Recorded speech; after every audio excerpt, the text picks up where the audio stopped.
Autre sujet dans l'actualité, on va parler santé, continuer à parler santé avec vous, docteur Valenduc, c'est la variole du singe. Alors c'est une maladie dont on entend beaucoup parler depuis quelques jours. Oui. Il y a au moins un cas avéré en France, Vincent. Alors il y a beaucoup de questions. Donc vous allez répondre ce matin à toutes ces questions. Vincent, on commence par celle de Sylviane qui habite à Rennes. Et elle vous demande quelle est cette nouvelle maladie, la variole du singe.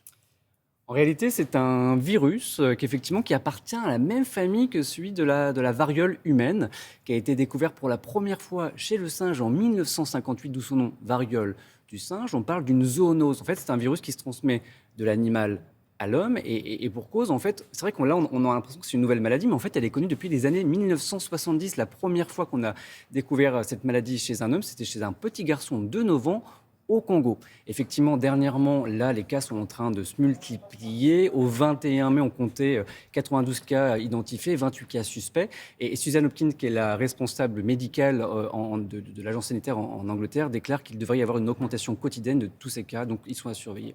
Donc, premier renseignement, ce n'est pas une maladie nouvelle. Question suivante, c'est Gilbert de Colmar qui vous la pose. Quels sont les symptômes de cette variole du singe? Comment on sait si on l'a? Alors, ils peuvent ressembler aux symptômes de la variole, mais en moins grave. En fait, on va avoir une phase d'incubation de 5 à 21 jours pendant laquelle vous n'êtes pas contagieux, d'accord? Et vous n'avez pas de symptômes, vous ne le savez pas encore, mais vous n'êtes pas contagieux. Ça, c'est intéressant, on n'est pas contagieux pendant la phase d'incubation, exactement. Ensuite, les premiers symptômes apparaissent, fièvre, courbature, frissons. On peut avoir des ganglions qui sont le témoin aussi d'une infection, notamment par un virus. Et puis, cette éruption cutanée dont on a entendu parler, un peu type pustule sur l'ensemble du corps, sur les mains, sur les pieds. Mais voilà, ça, c'est le type on va avoir des éruptions cutanées. Et puis, la maladie, elle va durer 2 à 3 semaines, et puis avec une guérison spontanée. Question suivante, Marie-Noël, peut-être? Marie-Noël, exactement. Comment se transmet donc cette maladie, Vincent?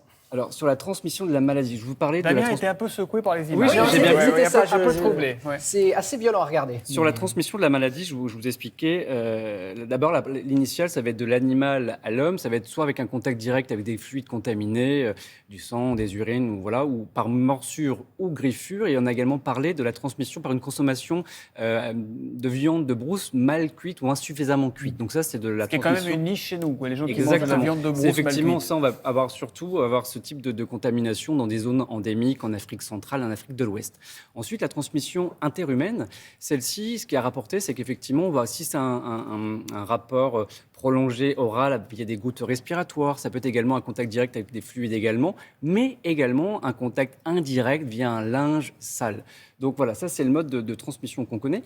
Néanmoins, les cas qu'on a découverts actuellement, il n'y a pas eu parmi les patients qui ont déclaré cette maladie, ils n'ont pas fait de voyage restant dans une zone endémique. C'est la raison pour laquelle il va falloir surveiller, c'est de comprendre ce mécanisme de transmission. Dernière question, on reviendra sur le sujet parce que vous en avez beaucoup, c'est Léo de Pantin. Quels sont les traitements de cette maladie? Alors aujourd'hui, c'est une guérison spontanée. Il n'y a pas de traitement spécifique ni vaccination pour le moment. Il y avait une vaccination qui avait été faite il y a quelques années pour la variole et qui était efficace à 85% contre la variole du singe. Et je dis était parce qu'en fait, cette vaccination contre la variole, elle s'est terminée dans les années 80. Ouais. Donc aujourd'hui, il n'y a plus de vaccination active contre la variole en France.